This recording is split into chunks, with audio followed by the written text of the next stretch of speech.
The sound that dragged me from a perfectly good Saturday morning wasn't the usual suburban symphony of lawnmowers and chirping birds. No, this was a guttural roar, a grinding, teeth-rattling violence that vibrated through the floorboards of the old house, shaking the dust motes loose from the 19th century ceiling beams. It was the sound of something solid being systematically torn apart. I threw on jeans and a t-shirt, heart hammering, and bolted downstairs and out the front door, skidding to a halt on the porch. My blood ran cold. A bulldozer, a bright yellow, mud-caked bulldozer, was methodically chewing its way through my front garden. Not trimming, not edging, devouring. Clumps of earth, tangled roots, and the soft gray-green leaves of what had been, moments ago, a sprawling patch of Stachys byzantina lamb's ear, my great-grandmother called it, were being churned under its relentless tracks. The air hung thick with the smell of diesel fumes and violated soil. The operator, a burly guy in a stained vest and headphones, seemed oblivious, focused on his destructive task. "Hey!" my voice cracked, barely audible over the engine's growl. "Hey, what the hell are you doing? Stop right now!" I sprinted onto the lawn, or what was left of it, waving my arms like a madman. The operator, Gary, according to the faded name on his vest, finally glanced up, saw me, and with an annoyed sigh, cut the engine. The sudden silence felt heavy, broken only by the dripping sound of hydraulic fluid and my own ragged breathing. "Whoa there, buddy!" Gary yelled down from his perch, pulling off his headphones. "Gotta clear the area. Safety first, you know? HOA orders." "HOA orders?" I choked out, disbelief warring with rising fury. I waved a hand helplessly at the muddy scar tissue where intricate flagstone paths and centuries-old plantings had been just moments before. "Orders for what? To destroy my property? This is my garden. This is my home. Get that thing off my lawn." Gary just shrugged, a gesture of weary indifference that somehow stoked my anger further. He gestured with a greasy thumb towards a laminated sheet of paper stuck to his dashboard. "Got a work order right here, signed and sealed. Says Lot 12, landscape remediation, removal of non-compliant vegetation and hardscaping. Signed by the HOA president, Karen Reynolds." Non-compliant vegetation? My brain struggled to process the phrase. He meant the heirloom bourbon roses great-aunt Eleanor had prized, the rambling apothecary herbs my grandmother insisted on keeping, the slightly wild, naturalistic look that was exactly the point of a heritage garden. "Non-compliant?" I repeated, my voice shaking.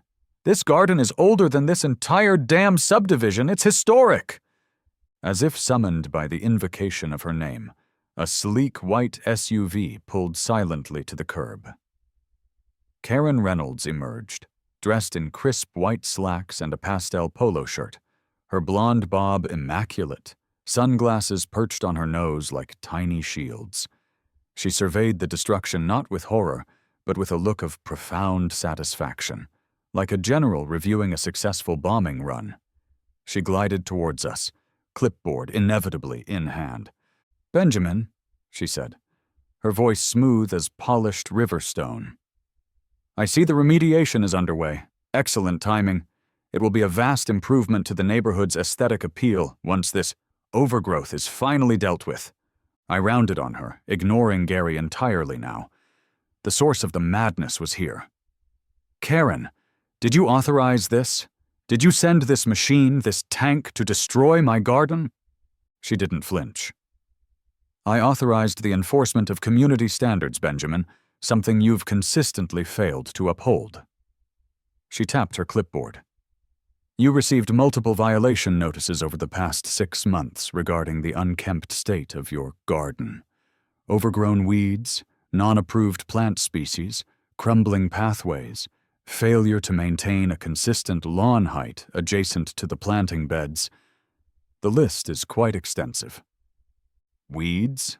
I felt like I was going to explode. "Karen, those aren't weeds. That cluster by the porch? That was feverfew, medicinal, historical, and that vine it just ripped off the trellis? My voice cracked again. That was a souvenir de la Malmaison, an 1843 Bourbon rose, documented. This isn't overgrowth, Karen, it's living history. You can't just bulldoze history because it doesn't fit your sterile idea of curb appeal. Karen waved a dismissive hand, unperturbed by my horticultural genealogy lesson. Benjamin, sentimentality doesn't excuse bylaw violations. The approved landscaping palette for the gables at Willow Creek, as clearly outlined in Appendix C of the Covenants, Conditions, and Restrictions, consists of low-maintenance evergreen shrubbery, such as boxwood and juniper, and seasonal annuals in approved color schemes.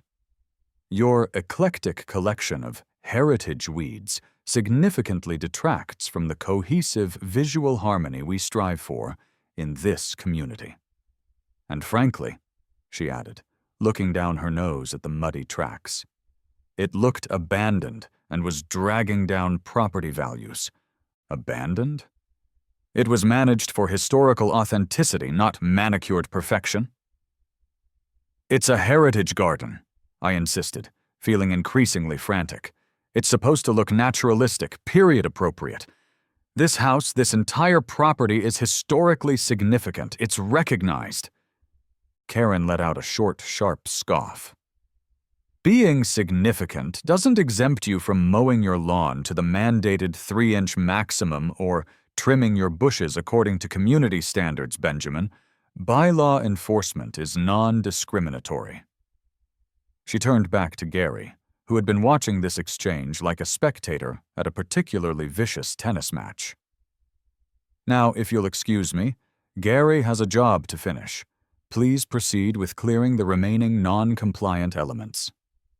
She gave him a curt nod, dismissing me entirely. My mind raced. Reason was useless, pleading was pointless. There was only one option left. As Gary reached for the ignition, I did the only thing I could think of. I planted myself directly in front of the bulldozer's massive blade. "Don't you dare touch that key, Gary," I said, my voice low and shaking but carrying a new edge. "If you move this thing one more inch, it's not just trespassing and property destruction. It's a violation of federal and state law." Gary froze, hand hovering over the ignition. Karen sputtered, "Federal law? Don't be absurd, Benjamin. This is an HOA matter." "Is it?" I pulled out my phone, fingers flying across the screen. "Let's find out. 911? Yes, I need to report the active destruction of property and trespassing at 12 Oak Street. Yes, involving heavy machinery. The property is listed on the National Register of Historic Places." Karen went pale under her perfect foundation. "You wouldn't," she hissed, simultaneously pulling out her own phone. 911? Yes, I am Karen Reynolds, HOA president at the Gables. I need police assistance immediately. A homeowner is interfering with authorized community maintenance and making threats. Within minutes, 2 cruisers arrived, lights flashing, adding a new layer of surreal chaos to the scene. Officers Davis and Chen got out, looking understandably wary. They surveyed the scene. Me standing defiantly in front of a silent bulldozer, a muddy, traumatized garden, a furious HOA president, and a deeply uncomfortable-looking heavy equipment operator. "Okay, folks," Officer Davis said, sighing the universal sigh of cops arriving at neighborhood disputes. "What's the situation here? Got conflicting calls, vandalism, interference, historic places?" "Officer, thank God," I started, trying to keep my voice steady. "This woman, Karen Reynolds, the HOA president, hired this man," I pointed to Gary, "to bulldoze my heritage garden. It's willful destruction of private property and potentially a violation of historic preservation laws." Karen immediately countered, brandishing her clipboard like a weapon. "Officer, I am the HOA president. This man," she jabbed a finger towards me, has repeatedly violated community bylaws regarding landscape maintenance, creating an eyesore and safety hazard. This is authorized remediation work, contracted by the HOA, after multiple written warnings were ignored. She thrust copies of the violation notices at Officer Chen. He is the one interfering and making baseless claims. Baseless? I shot back. Officer, this property, the house and its surrounding landscape, is listed on the National Register of Historic Places. She is destroying protected historic features. There's a plaque right there by the door. Both officers turned to look towards the house, where the small, rectangular bronze plaque issued by the U.S. Department of the Interior was clearly visible. They exchanged a baffled look. The National Register? Officer Chen repeated slowly, squinting towards the plaque. Sir, are you sure for a garden? He's making it up, Karen insisted, her voice rising.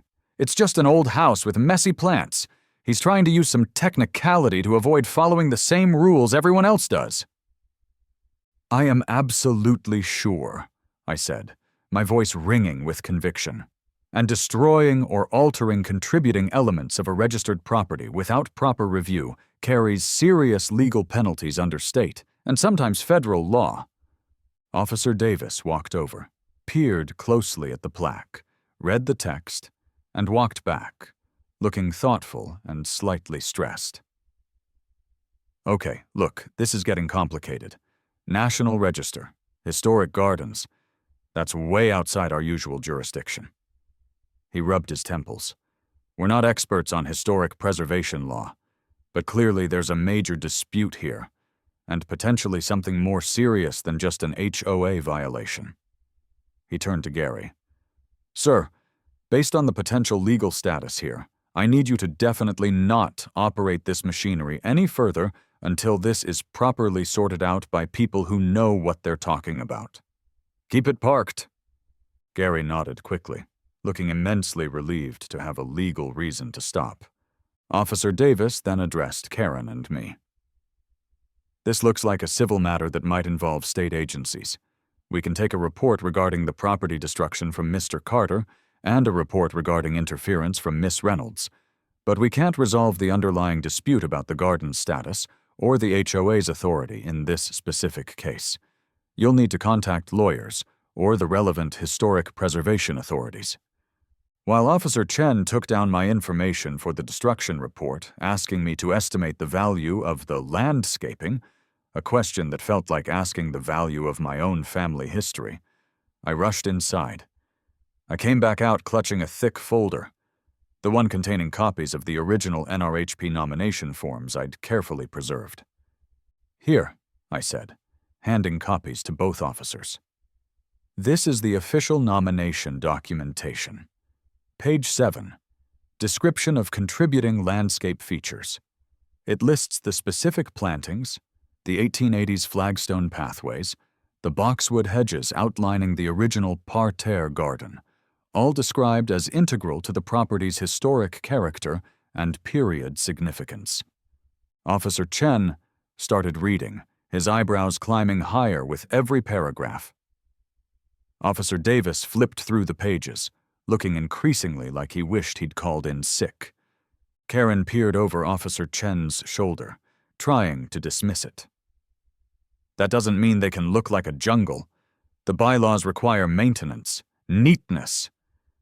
There's a difference between maintenance and obliteration, Karen, I snapped. Realizing the police were essentially washing their hands of the core issue for now, I knew what I had to do next. I stepped away and dialed the number I'd found online earlier for the State Historic Preservation Office, the SHPO. Yes, hello? I said into the phone, keeping my voice calm and professional despite the adrenaline still coursing through me. My name is Ben Carter. I need to report suspected destruction of historic property resources at a site listed on the National Register of Historic Places. The address is 12 Oak Street, the Gables at Willow Creek Subdivision. Yes, active destruction involving a bulldozer, authorized by the Homeowners Association president. They've already destroyed several documented heirloom rose bushes, medicinal herbs, and significant sections of the original 19th century flagstone pathways. Yes, I have the NRHP documentation right here. Okay. Miss Evelyn Albright? Yes, thank you, I'll hold. I covered the receiver, looking pointedly at Karen, then at the officers who were still studying the NRHP forms with fascination. The State Historic Preservation Office is being notified. Karen's face, for the first time, showed a flicker not of anger, but of something else. Uncertainty? Fear? It was hard to tell, but her smug certainty seemed to have developed a hairline crack. The police finished taking their reports, advised us again not to escalate the situation further, and departed, leaving an uneasy truce hanging in the air.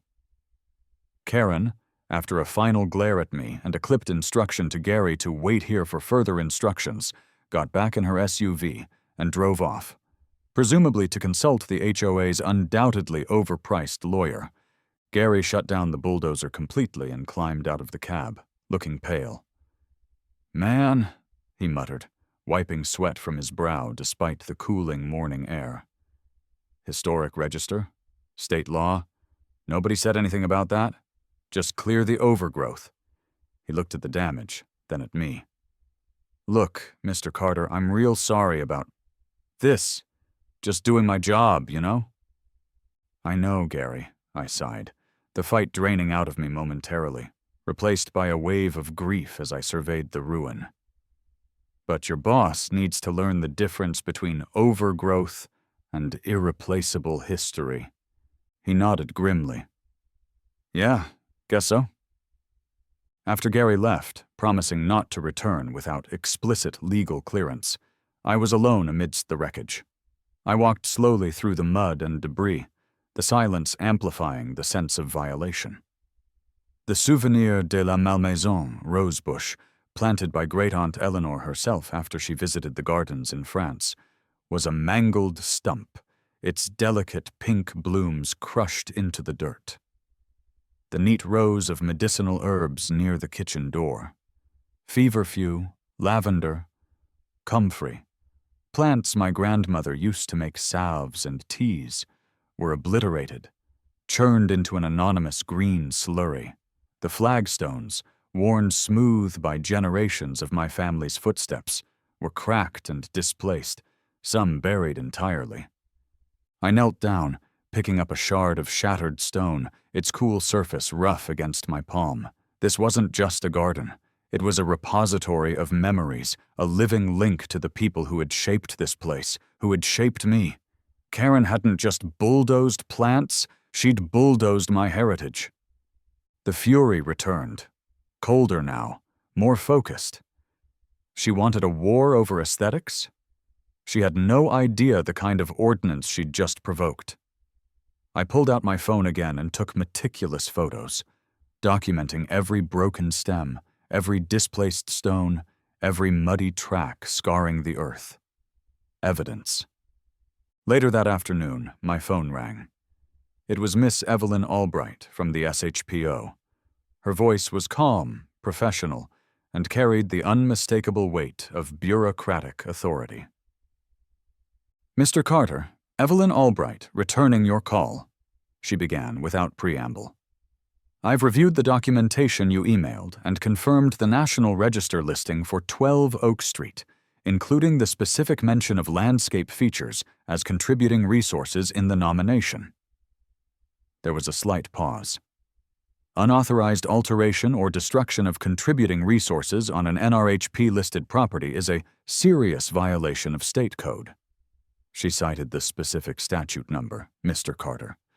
Ignorance of the listing is not generally considered an acceptable defense.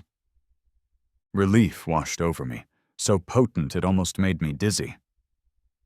"Thank you, Miss Albright. The damage is quite extensive. The HOA president, Karen Reynolds, seemed to believe her association's bylaws regarding landscaping superseded the property's historic status. A common and, unfortunately, often costly misconception," Miss Albright replied dryly. "I have already made contact with Miss Reynolds via telephone and followed up with a formal email, outlining the potential violations and penalties under the State Historic Preservation Act. I have also notified the Township Manager's Office and the local planning board.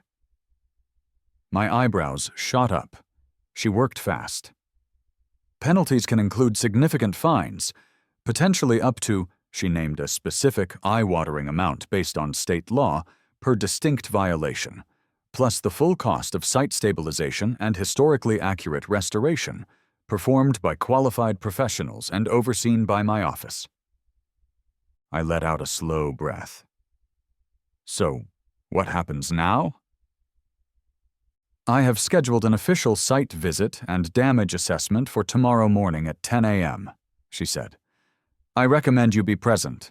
I have also informed Miss Reynolds of this visit and strongly suggested she attend, perhaps with legal counsel. In the meantime, please ensure absolutely no further disturbance occurs on the site. Do not attempt any cleanup or removal yourself. The damage needs to be documented as is. Understood, Miss Albright. Thank you. Thank you very much. The next morning felt like preparing for battle. I had my folder of documents ready. I'd called my friend Dr. Maria Ramirez, a brilliant historical landscape architect at the local university, who agreed to meet me there to offer her expert eye and moral support. Grandpa Arthur insisted on being present too, dressed sharply, his tablet charged and ready. At precisely 10 a.m., Miss Albright arrived, driving a sensible state-issued sedan. She was exactly as I pictured her. Mid-50s, practical shoes, sharp eyes that missed nothing, carrying a sturdy clipboard and a high-resolution camera. Dr. Ramirez arrived moments later, her expression shifting from professional curiosity to dismay as she took in the scene.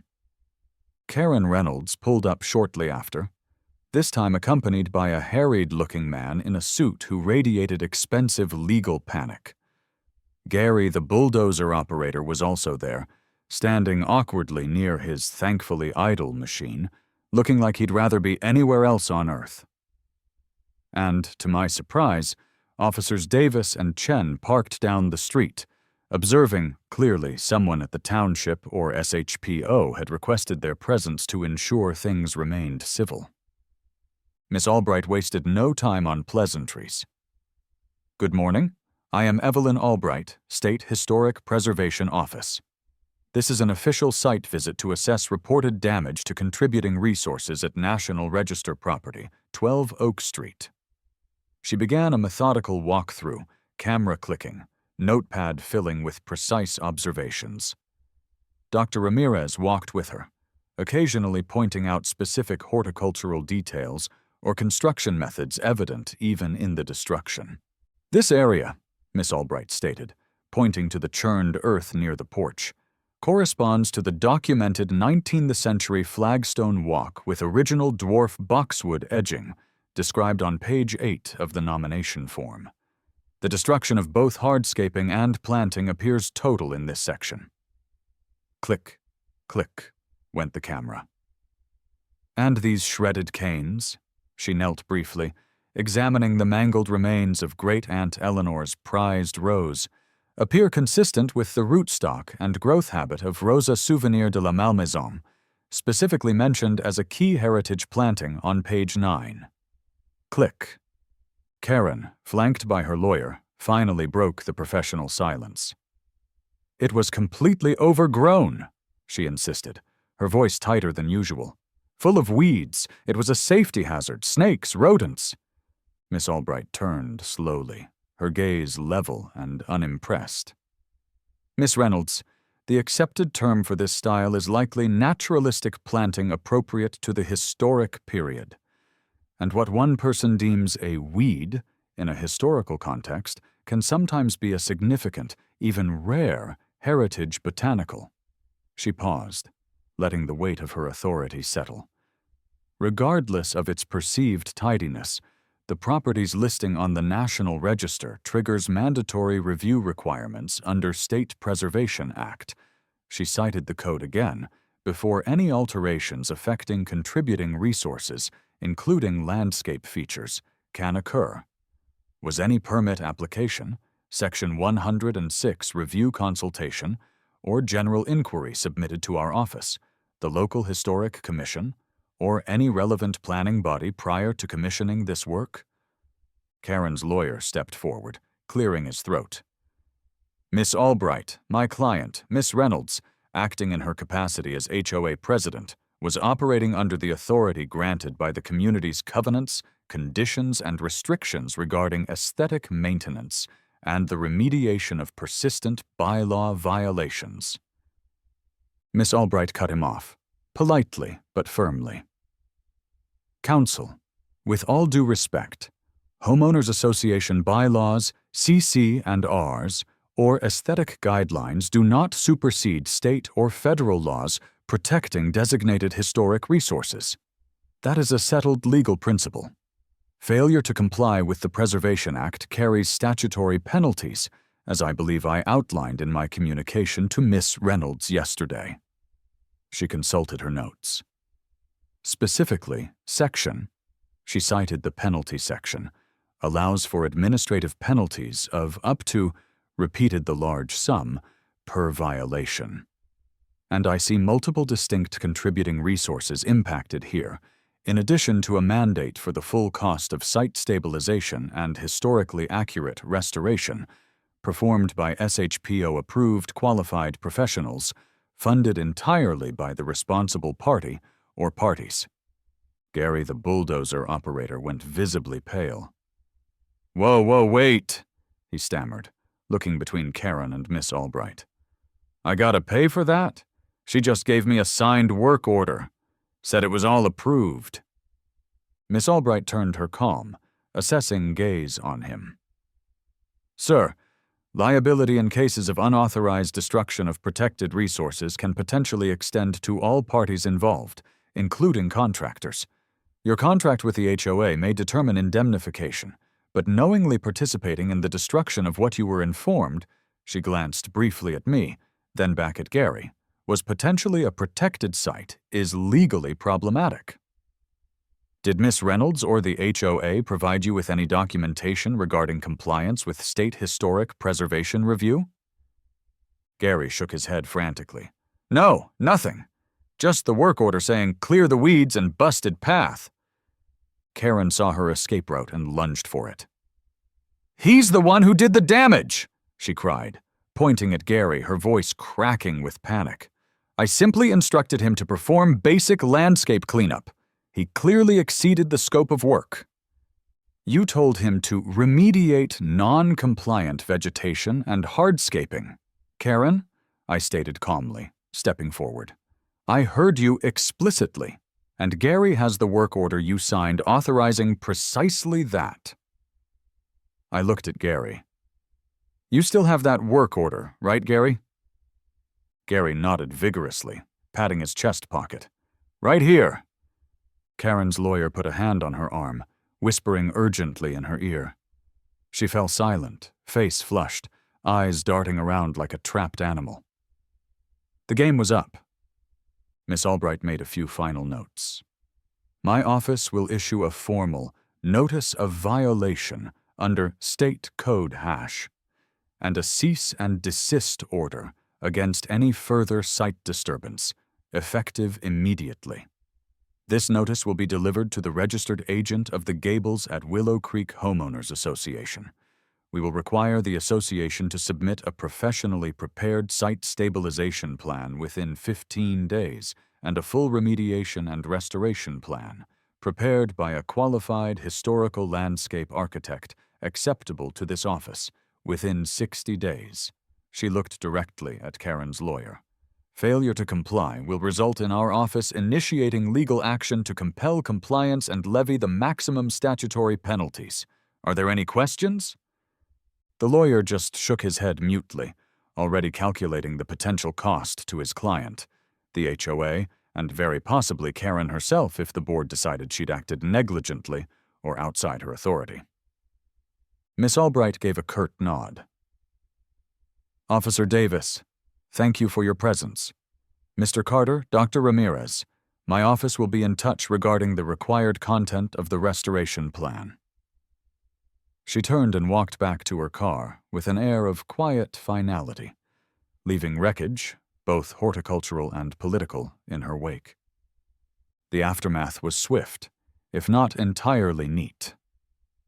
Karen Reynolds was conspicuously absent from the emergency HOA board meeting, held 2 nights later, where, according to neighborhood gossip relayed by a sympathetic neighbor, the remaining board members voted unanimously to demand her resignation and authorized their lawyer to explore all options for holding her personally liable for the costs, estimated by a hastily consulted landscape firm to be well into the 6 figures for a historically accurate restoration. Gary, the bulldozer operator, cooperated fully with the SHPO and the HOA's lawyer, providing sworn statements and copies of his work order. His company's insurance likely took a hit, but he personally seemed to avoid direct financial penalty, much to his visible relief. The following weeks were a blur of consultations for me. Meetings with Dr. Ramirez, soil specialists, historical architects, and Miss Albright's team at the SHPO.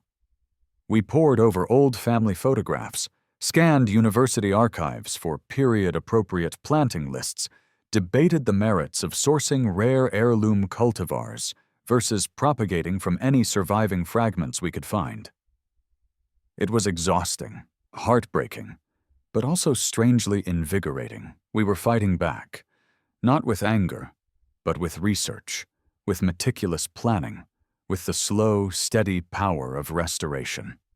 The HOA, facing crippling fines and lawsuits, approved the restoration budget without argument, funded by a massive special assessment that made Karen Reynolds the most unpopular person in Willow Creek history overnight. She put her house up for sale soon after. Months melted into a year. The restoration work was slow, painstaking. Soil remediation came first, then the careful relaying of salvaged and period-matched flagstones. Young boxwoods were planted, tracing the lines of the original parterre garden. Sourcing the correct heirloom roses and herbs was a treasure hunt across specialized nurseries nationwide. It wouldn't look like Great-Aunt Eleanor's garden overnight. History doesn't regrow that fast. But one crisp fall afternoon, walking the slowly recovering paths, I noticed something near the base of the trellis where the souvenir de la Malmaison had been. A tiny sprig of green, pushing defiantly through the carefully amended soil. It had the distinct serrated edge of a rose leaf, a survivor. I knelt down, touching the fragile leaves with a reverence I hadn't known I possessed before this ordeal. Maybe it was a root fragment that had clung to life. Maybe it was just a random seedling, but it felt like a sign. Karen had wanted curb appeal, conformity, the erasure of anything that didn't fit her narrow vision. She'd tried to bulldoze the past. But the past, I reflected, had deeper roots than she could ever imagine. And now, funded by her own arrogance, it was slowly, painstakingly, pushing its way back into the light. The bronze NRHP plaque on the house seemed to gleam a little brighter in the afternoon sun. It felt like a quiet victory, one leaf at a time.